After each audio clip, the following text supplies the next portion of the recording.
अस्सलाम वालेकुम वरहमतुल्लाहि वबरकातुहू। नाज़रीन, प्रोग्राम है हुस्न अखलाक और मैं हूँ रूबी तारिक। नाज़रीन, औरतों के साथ हुस्न सलूक के हवाले से हमारा ये तीसरा सेगमेंट है और आज के प्रोग्राम में हम मज़ीद इसके ऊपर बात करेंगे। तो आइए प्रोग्राम का बाकायदा आगाज़ करते हैं। नहमदुहु व नुसल्ली अला रसूलिहिल करीम, अम्मा बाद, फ़अऊज़ु बिल्लाहि मिनश्शैतानिर्रजीम, बिस्मिल्लाहिर्रहमानिर्रहीम, रब्बिश्रह ली सदरी व यस्सिर ली अमरी वहलुल उक़दतम मिन लिसानी यफ़क़हू क़ौली। अल्लाह सुब्हानहू तआला ने इस्लाम में औरतों के बेशुमार हकूक़ रखे हैं, बहुत सारे राइट्स दिए हैं, क्योंकि एक औरत कमज़ोर होती है, बाज़ औक़ात वो अपना हक़ नहीं मांग पाती और इसीलिए हम देखते हैं कि फ़िज़िकली भी और इमोशनली भी मर्द के मुकाबले में कमज़ोर होती है।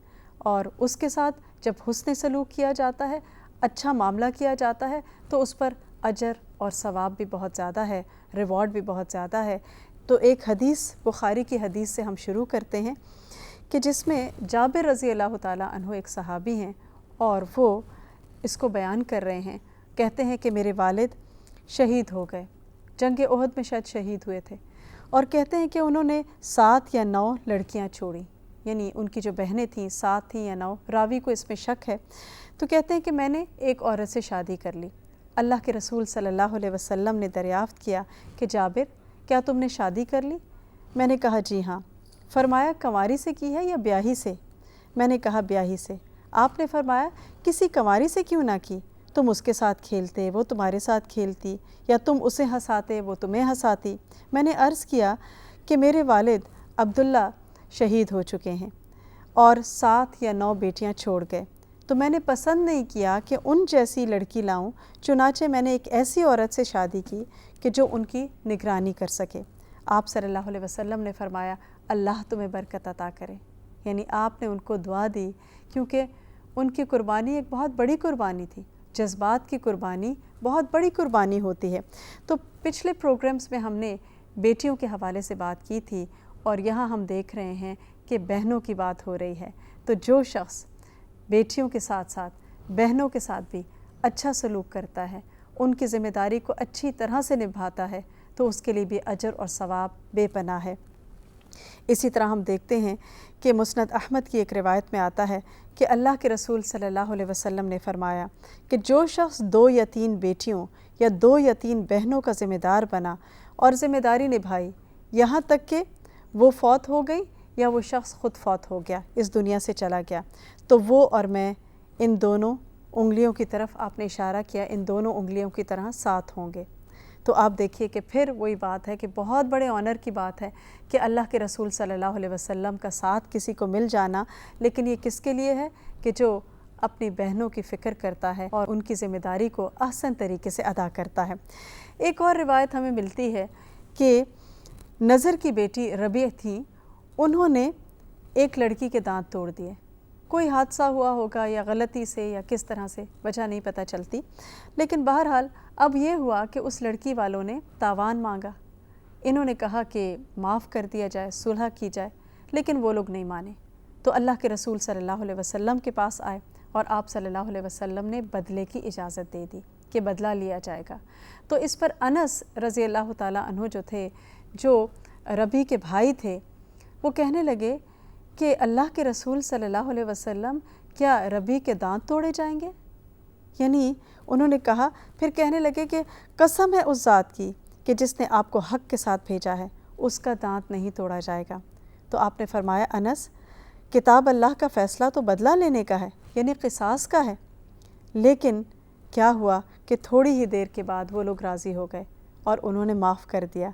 तो आप सल्लल्लाहु अलैहि वसल्लम ने फरमाया कि अल्लाह के कुछ ऐसे बंदे हैं कि अगर वो अल्लाह की कसम खा लें तो अल्लाह ख़ुद उनकी कसम को पूरा कर देता है। और आप देखिए कि पहले वो लोग मान नहीं रहे थे, लेकिन उसके बाद किस तरह मान गए और फिर सुलह भी हो गई और दांत भी नहीं तोड़ा गया। तो ये क्या था, किसका किसके साथ ताल्लुक़ था? एक भाई जो थे, एक भाई इतना कंसर्न नज़र आता है अपनी बहन के लिए, और उसके अंदर इतनी डिटर्मिनेशन है और इतनी एक डिज़ायर है और इतनी एक ख्वाहिश थी, और उस तड़प से उसने जब बात की तो अल्लाह सुब्हानहू तआला ने उसकी बात को पूरा कर दिया। तो यहाँ आप देखें कि अगर एक भाई अपनी बहनों के साथ अच्छा सलूक करता है और उनका खैर ख्वाही करता है उनके साथ, تو اس کے لیے اجر جو ہے وہ یقینی ہے۔ پھر اسی طرح ہم دیکھتے ہیں کہ حضرت جابر رضی اللہ تعالیٰ عنہ کی جو یہ روایت ہے یہ مختلف جگہ پہ ہمیں تھوڑے سے فرق الفاظ کے ساتھ بھی ملتی ہے۔ اس میں ہم دیکھتے ہیں کہ جب انہوں نے شادی کی تو ایک عمر والی عورت سے شادی کی، تو آپ صلی اللہ علیہ وسلم نے پوچھا کہ کیوں ایسا کیا؟ تو پھر وہ کہنے لگے کہ میری بہت ساری بہنیں ہیں اور میرے والدین کا انتقال ہو چکا ہے۔ ایک روایت میں آتا ہے بخاری کی کہ انہوں نے کہا کہ میں نے یہی پسند کیا کہ ایسی عورت سے شادی کروں کہ جو ان کو جمع رکھے، اکٹھا کر کے رکھے، ان کی کنگھی کرے، ان کی نگرانی کرے، یعنی بہت چھوٹی چھوٹی ہوں گی تو ان کے لیے ایک ماں کا کردار ادا کرے۔ اور بہت سارے آپ دیکھیں کہ لوگ یہ خیال کرتے ہیں کہ ہم پر تو سسرال کی کوئی ذمہ داری نہیں، نہ ہمارے اوپر کسی نند کی ذمہ داری ہے، نہ ساس کی ہے، نہ کسی اور چیز کی ہے۔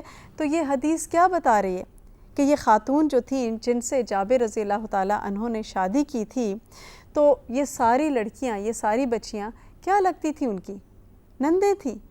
تو اس وجہ سے آپ دیکھیں کہ اچھا سلوک نندوں کے ساتھ، بعض دفعہ یہ ہوتا ہے کہ ایک بچی کی شادی ایک بھرے پورے سسرال میں ہو جاتی ہے اور جس میں وہ سب سے بڑی بہو ہوتی ہے، باقی سارے بچے چھوٹے چھوٹے ہوتے ہیں، تو ان کی بھی ذمہ داری، ان کو لک آفٹر کرنا، ان کے دین کا خیال کرنا، تربیت کرنا، یہ بھی اس بچی کی ذمہ داری میں آ جاتا ہے۔ کیونکہ اگر وہ یہ کہے کہ اچھا مجھے تو اب یہ تو آپ کا کام ہے اور مجھے تو اپنا الگ چاہیے جہاں میں پرسکون طریقے سے اچھی طرح سے رہوں، تو وہ اسلام جو جانوروں کے ساتھ، پرندوں کے ساتھ بھی رحم کرنے کا معاملہ ہمیں سکھاتا ہے، تو ہمارا دین کیا سکھاتا ہے کہ سسرال والوں کے ساتھ، نندوں کے ساتھ کیسا سلوک کیا جائے۔ جابر رضی اللہ تعالیٰ عنہ کیا کہہ رہے تھے کہ میں نے اس لیے اس عورت سے شادی کی کہ وہ ان کو جمع کر کے رکھے، ان کا خیال کرے، ان کی کیئر کرے۔ تو ہمارا دین جو ہے وہ ایک خوبصورت دین ہے اور اس میں رشتوں کو نبھانے کے اوپر بہت زور دیا جاتا ہے۔ جی، تو یہاں پہ یہ ہے کہ اسی حدیث کو تھوڑے سے ڈیفرنٹ الفاظ کے ساتھ ایک اور جگہ بیان کیا گیا ہے، اور آپ دیکھیں گے کہ اس حدیث میں بہت کچھ ہمیں چھوٹی چھوٹی باتیں سیکھنے کو ملیں گی۔